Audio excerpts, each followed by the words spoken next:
Hello everyone, and welcome back to another review. This is the second series I'm covering, the first being Jellystone. At the end of it, I mentioned that I'm more of a fan of story-driven cartoons, and felt as though Centaurworld could satisfy the itch of mine. I've heard good things regarding it on Twitter and such, saying that it has great characters, songs, and animation. So I thought, why not? Let's give it a shot. Centaurworld begins with Ryder and Horse. Yes, that's her name. In a barren, desolate wasteland where minotaurs, a swarm of creatures, have taken over the world. Ryder has found a piece of a strange artifact that she intends to bring back to her general, but in a steep situation, she accidentally unlocks a part of its power, transporting Horse to another dimension. This dimension is, well,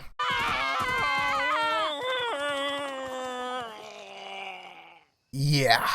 It's Centaurworld. Every creature is half animal, half human. Of anything. Everything is goofy, over the top, silly, and nothing makes sense.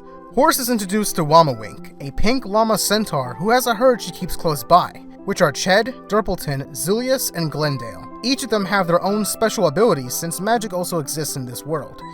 And Horse wants nothing to do with it. She just wants to get the hell out and back to her rider, but is seemingly stuck. Now forced to go along with Wamawink and her crew, the group learns from magical shamans that the artifact is known as the Key, and each shaman has a piece of it to protect. They then set out on a journey to get all of the pieces back together, form the key, and open the rift so that Horse can return to Ryder. Sounds like a simple adventure plot, right? Well, guess what? It isn't. There is a lot that happens in these episodes. A lot of antics and side stories that come in to essentially give the characters a little bit more depth and to contribute to the world building. The most interesting from the group is Wamawink, who is the strongest physically but is very protective and hurt on the inside. The episode What You Need shows this side of her, which was done very well. The others are mainly just for laughs and such, which gets the job done at times. The humor is good, but sometimes it can be a bit overdone. For example, in the very same episode regarding Wamawink's past, we also intercut to Durpleton and his talking farts. How pleasant. So, the songs. The show is basically a musical, with songs interjected here and there in a bunch of episodes. While they are well done, a few of them can end up coming off as a bit distracting at times. Like the plot is basically on pause, just so the characters can have their goofy moment.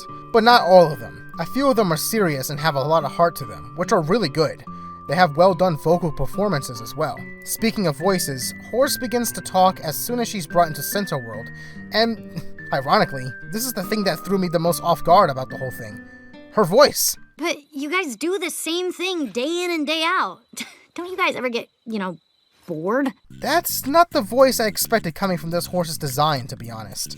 The synopsis describes her as a hardened warhorse, so I expected a woman with a deep voice or something to fit that image a little better. It would also contrast with the wackiness of Centaurworld more because it would be more humorous with how serious and monotone she could end up being. But instead, she ends up sounding like a higher-pitched Twilight Sparkle, and it took quite a while for me to get used to it. It's strange because by the end of episode 7, she becomes converted into a proper Centaurworld look as a cartoony puffy horse. And her voice matches much better in this design. Guess it was intentional. Now, the animation. It's very fluid and expressive. It made the show that much more entertaining to watch because the visuals really pop out at you. The colors are shaded very well too. It gives each characters good layers to appreciate. And I also like that both worlds have different art styles. The world where Ryder has a more grittier and detailed art style, whereas Centaurworld is much more cartoony and vibrant. Now, the show's biggest problem is its pacing.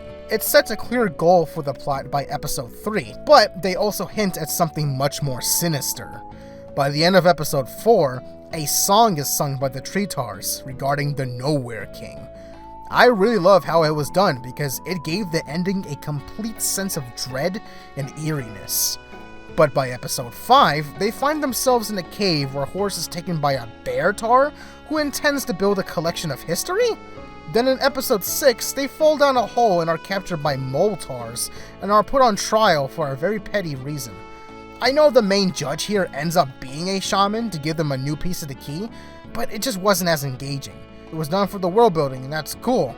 And I'm glad that they add that much detail, but after a while I end up asking myself, alright guys, let's get back to the main story here. And what do we get from it? Very little, unfortunately. There is this secret woman who is apparently following the main crew to stop them from activating the rift, because the supposed Nowhere King is trying to destroy both Centaurworld and the real world. He's actually the one who commands the Minotaurs. The residents of Centaurworld apparently know of his existence, as his song is sung by them at the end of episode 4, and again at the end of episode 7 by the Cattars, as if they are warning the main crew.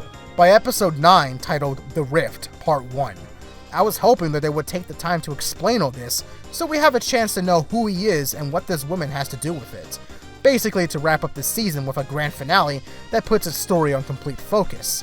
But instead, we spend nearly 14 minutes of the episode padding it out with jokes, goofy songs, and Wamawink not wanting Horse to go because of how much he's grown to be attached to her. It just spends a little too much time on it instead of developing the main story, and when we do get to the meaty part of it, which is mostly in part 2, it's still not fully explained. It's all a big setup for Season 2, with Horse and Ryder reuniting, but by opening the rift, this attracts the Nowhere King to come out, trapping them in place with a black substance he conjures up. As the woman prohibits them from opening the rift back up and just leaves, Glendale reveals that she has taken the key behind her back with her portal tummy. So they go after Horse and engage in battle with the Nowhere King. The woman comes back for some reason and also becomes involved. There's a part where he claims that whatever she did made him the way he is, but that he forgives her.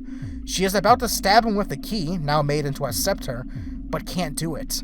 Ryder makes the plunge instead, and they are able to escape. The woman warns that he isn't dead yet, and leaves again. Great. Ryder then leaves to inform her general regarding the Nowhere King and to prepare an army against him. Horse decides to stay, wanting to start her own army in Centaurworld so the two can join together to fight. Alright, cool. But we still don't know who he is or who this woman was.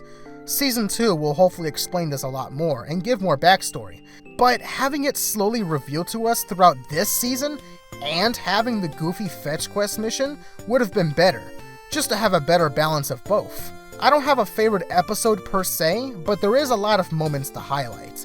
Like with the tornado sequence in episode 2.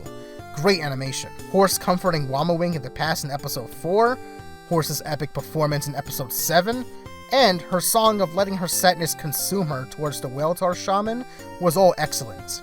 Not to throw shade to the other characters either, I liked Wamawink's growth of not being too keen to Horse at first, but loving her by the end. Glendale has a lot of funny moments too, with her portal tummy, and her obsession with stealing everything for no reason. Zulius has a moment of beef with Splendid, which I thought was hilarious. And Dorpleton doesn't really do too much, but he has his own charm in a way. Ched is, well, he's mainly mean-spirited towards Horse just because he doesn't like horses, which is ironic, and they butt heads a lot. He's not really super likable, but he does come around in the last 2 episodes at least. There's also the shamans, which have their own quirkiness to them. Water Baby is the first one they meet, and the most important. But my favorite was the Treetars and Whaletar. They had the most mystery towards them, and it was really interesting and whimsical to see. So, overall thoughts on the show. Animation is very good, a few of the songs worked fine, and the humor is decent. But the main plot needed to be paced a little better, and I think some scenes could have been cut out entirely. I will be checking out Season 2 when it does arrive, and I hope that they fix this issue and only improve on from there. I'm giving Season 1 of Centaurworld a light 7 out of 10. Well, that's my review. Thanks again for watching, guys. My next video will actually end up on my own channel this time. I want to see if I can also do some of this stuff independently instead of posting on Joshua's channel all the time. I would really appreciate if you guys check it out when I end up making it. I will be reviewing Short Circuit, 5 experimental animated shorts from Disney+. So I hope you guys look forward to that. I'll see you all next time.